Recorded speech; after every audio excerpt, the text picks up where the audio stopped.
The Wings know how to they have to step it up. Interestingly, they are not concerned about Caitlin Clark, who has not been much more than an inefficient shot chucker. Clark and the Fever have underperformed this season. Although the Wings are at 6-15, they have not had an easy go of it either. Arike Ogunbowale didn't have to shout. She didn't have to throw a punch. She didn't even have to name names. But if you watched closely, every jab step, every snide grin, every time she pulled up from 30 and let it fly over a smaller guard, she was saying something, loud and clear. And if you were Caitlin Clark, you heard it. Because when Arike steps on the court, she brings more than buckets. She brings smoke.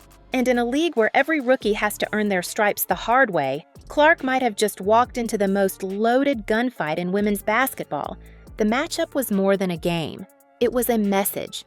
Clark, dubbed the future of the WNBA, has been the center of media frenzy since the moment she declared. Endorsements, jersey sales, record-breaking crowds. It's been the Caitlin Clark Show 24/7. ESPN, The W, social media, even non-sports outlets have rushed to crown her. But not everyone is buying the hype, especially not Arike.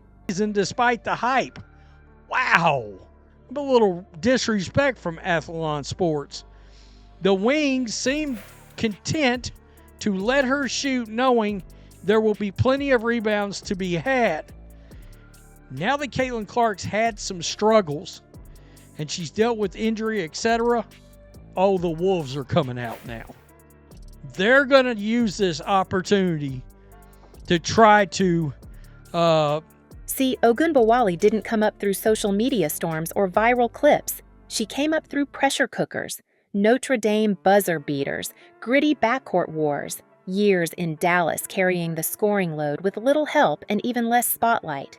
She didn't get billboards in Times Square or TikTok edits celebrating her 15-point nights. She got buckets and respect the old-fashioned way by taking it.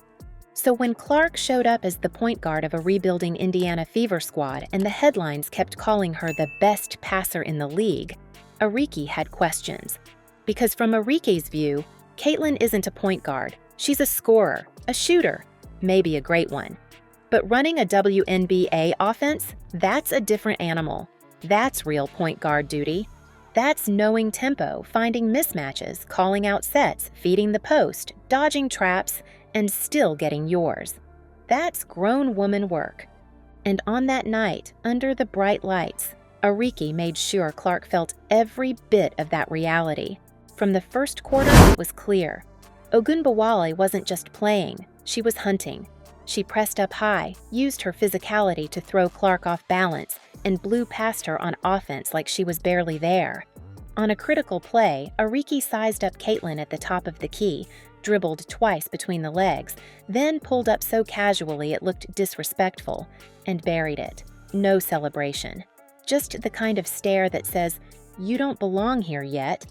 The crowd felt it. The players on the bench felt it. The announcers danced around it. But Jeff Teague? He didn't hold back. During his post-game breakdown, Teague didn't sugarcoat a thing. The former NBA guard and now podcast star went straight for the jugular. Man, Arike was cooking her. Caitlin can shoot, no doubt, but you see the difference when you face dogs who've been in the league. It ain't the Big Ten no more, Teague said, laughing before getting serious. She not ready to be no full-time point guard. Not yet. Well, Paige was hurt for a while, too.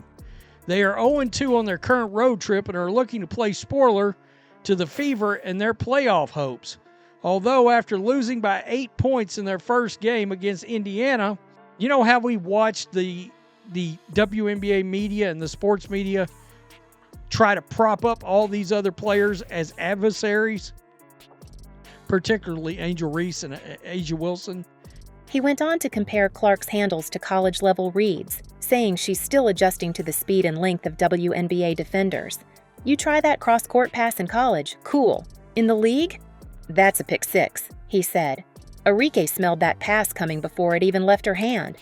It was brutal, but it wasn't personal. Teague made it clear. Clark has the tools, the range, the vision.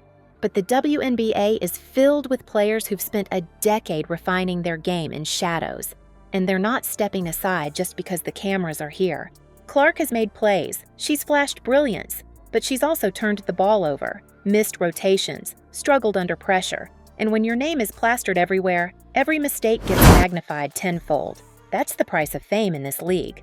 But Arike, she's not waiting around for an apology, she's letting her play talk. In the post-game interview, she was all smiles, but careful. When asked about the battle with Clark, she grinned. It's always fun playing against good shooters. You gotta respect them. But hey, I've been doing this a long time. It was subtle, but sharp. A shot across the bow, wrapped in charm. And the WNBA veterans? They heard her loud and clear. Because what Arike represents is more than just a challenge to Clark. It's a reminder that greatness isn't handed out. It's earned. And this league doesn't care what you did in college. Doesn't care how many triple-doubles you racked up. Here, the bar is higher. The defenders are quicker. The schemes are smarter. And the margin for error? Razor thin. In Dallas, Ogunbowale has become the engine of the Wings offense. She's had to carry bad rosters, face defensive doubles, and still find ways to put up 20 a night. She's learned how to lead without being loud, how to adjust, how to survive, and most importantly, how to dominate without apology. Caitlin Clark is still learning. No doubt she's got ice in her veins. That logo range is real. Her passing instinct is legit. But what Arike exposed, what Teague pointed out, is the gap between potential and production, between highlight reels and wins. Because this league doesn't forgive turnovers in crunch time. It doesn't reward missed defensive assignments or half-hearted closeouts. And when you're the #1 pick, every player you face wants a piece, wants to test you, wants to remind the world that the league was doing just fine before you got here. Clark will bounce back. She's too talented not to. But if she wants to truly command the point guard spot, she'll need more than just skill. She'll need command, control, that floor general presence that says, I own this offense. And right now, that belongs to players like Arike.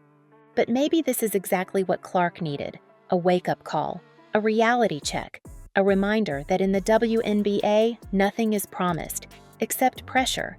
After all, Clark's game has always fed off disrespect. She thrives on doubters.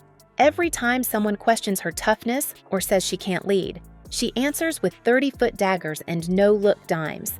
But now the stakes are different. These aren't college arenas. These are locker rooms full of pros who've lived through injuries, trades, contracts, and cuts. There are no off nights here. And maybe that's what makes this story so compelling. You've got a rising phenom, worshipped by a nation but still raw. And across from her, a veteran who's never asked for flowers but has built a garden anyway. Arike Ogunbowale isn't just challenging Clark. She's schooling her. And the lesson is clear. This league isn't waiting for you to catch up. Caitlin Clark is still writing her story, still learning how to lead a WNBA team, still adjusting to defenses that don't flinch when she pulls from the logo, still figuring out when to score, when to pass, and when to shut up and listen. But Arike, she already wrote that chapter. So when they met on that court and Clark tried to call the plays, Arike just smiled and let her game do the talking. And for 40 minutes, it shouted one thing: welcome to the W.